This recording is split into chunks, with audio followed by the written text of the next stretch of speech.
Hey, so I've been wanting to make this video for a couple of weeks now about culture and how much I've loved it and my kind of like journey with the Migos. I didn't know if I wanted to turn it into my changing and growing opinion on Migos. I didn't know if I wanted to turn that into the same video and make it a big, long adventure. Because if I do, I plan on doing a video like that in the somewhat not too awful distant future, but also not really near future at the same time. I have other video ideas that I want to be able to get out, and that kind of would be one that I have to plan while I'm making sure I'm also keeping the daily uploads out, because that one could be a very long video. That one could probably be longer than the DC the Dawn one, which is already like a 26-minute video. I could probably make that an hour. Not even trying to make it an hour. I could probably push that into like I can make that a long video. Anyway, one of the big things of Culture One is this was my real intro into like the first real like hip hop album that I loved. The first ever song I heard off of it was Get Right With Ya, and I love that song. Get Right With Ya is amazing. All right. It's a top 5 Migos song for me. It isn't my favorite. It's probably my second or third favorite if I had to pick. Too Hotty's easily the best one, but that's not on this record. The chemistry is what should immediately get you as a listener of any of the 3 Culture albums, is that it's great. Like the chemistry of the 3, the way they're able to bounce off each other's ad-libs, the way they go off of each other, the way they fit, the way they mesh. It is something that we probably will not see again for a very long time. Something like the Migos will not happen for a very long time. This is a once-in-a-lifetime trio / group, in my opinion. This is something that does not have to happen often, especially with 3 members, maybe like a duo or like a band. A big group is more than a 3. Does that kind of sound stupid? I mean, 41, I'm pretty sure is a group of 3 people. They aren't even close. I don't think they can be another Migos or nothing like that. I mean, they do make kind of completely different music, but you know what I mean. Anyway, the chemistry of the 3. This album is iconic, in my opinion. And I feel like in multiple people's opinion, in just the trap albums, like the trap scene, this album dropped in 2017. That's when a lot of people say is like the highlight of trap music is about 2014 through 2017.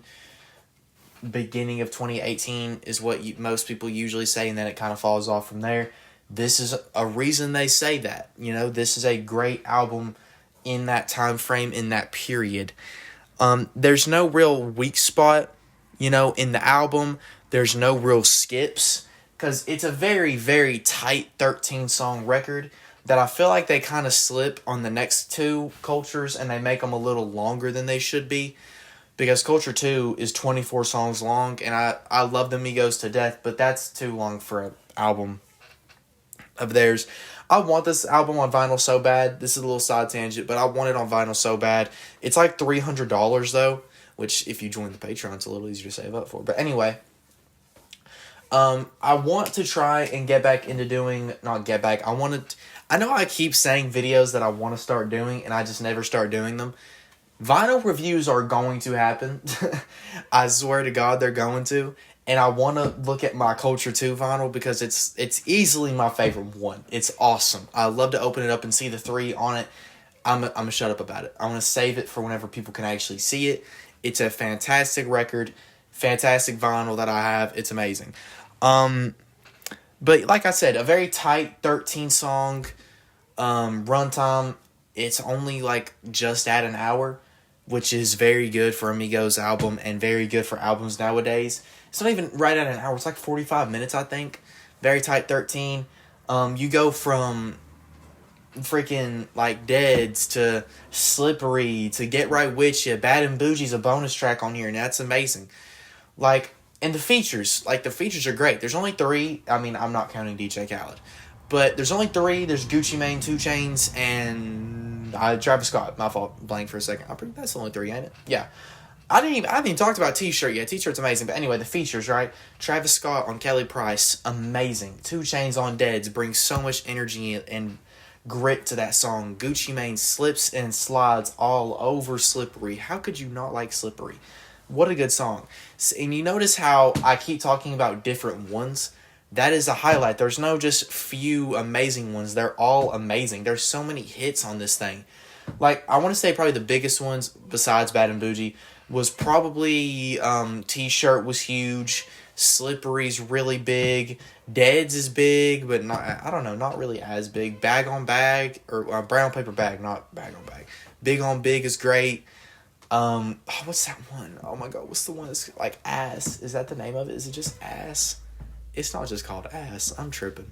Anyway, the production is like spacey and like you're in a dark world, if that makes sense. Like, it's very ominous almost, which credit to Zaytoven, who does a lot of the production. So Metro does a little bit of production. There's a few different producers on here, but Zaytoven's on here is like iconic. Like, a lot of Zaytoven's work with Amigos is actually really good, but like this spacey, almost out in a cloud type sound that he does is amazing.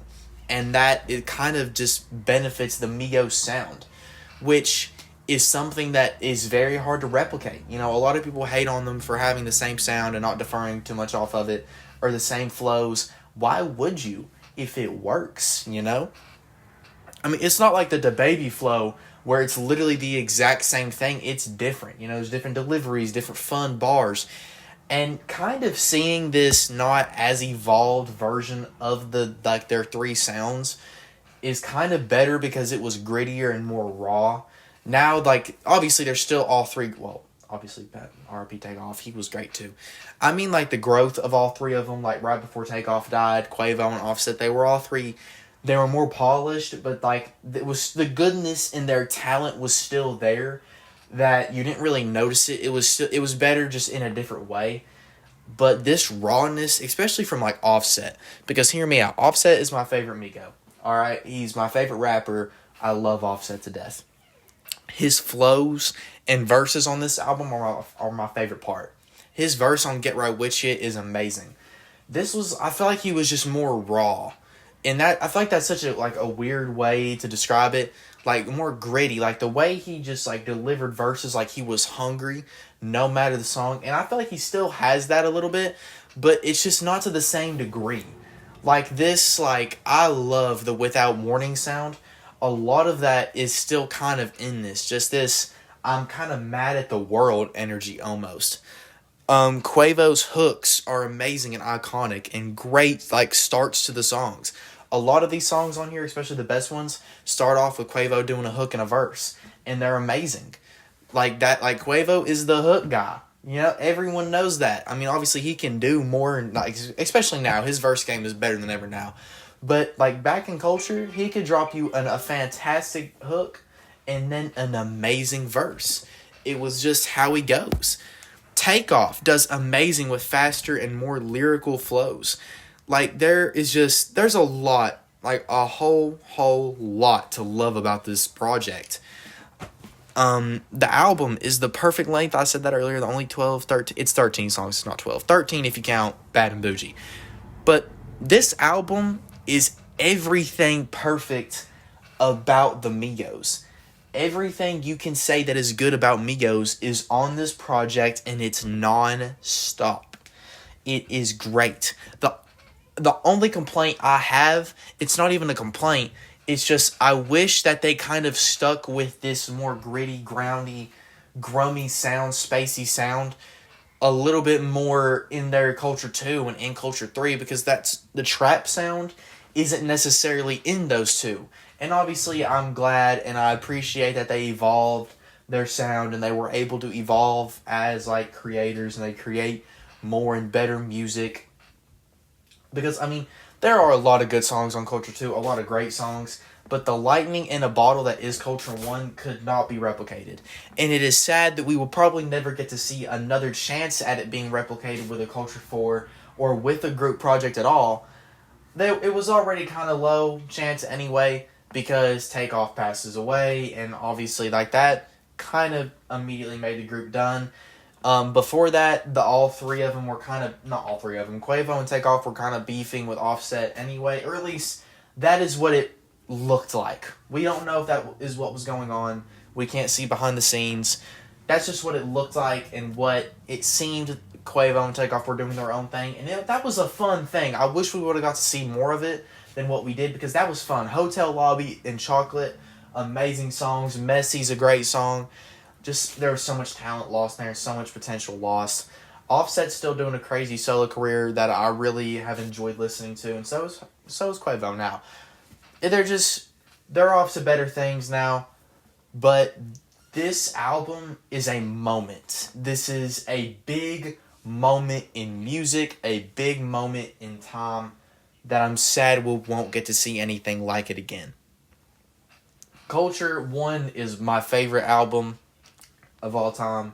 The Migos are my favorite rappers. Offset is my favorite member. I love Culture 1. It's my favorite album ever. Okay, to the end of the video that I greatly appreciated. There's a million ways you can show support if you want to show a little extra. Obviously, subscribe and hit the like button and, turn that little bell, because I do daily uploads and I know you don't want to miss them. Anyway, you can also join the Patreon for as little as $1.50 a month, and maybe we can save up together and buy that Culture 1 vinyl. How awesome would that be? Just a million ways you can show support, whatever you want to do. I'll enjoy it. I love you anyway. I love y'all and hope y'all are having a great day. Go listen to Culture if you haven't. Go buy merch. Go listen to one of my albums. I plan on dropping a deluxe in a couple weeks. Do whatever you want to do. I love y'all. Mwah. Ah!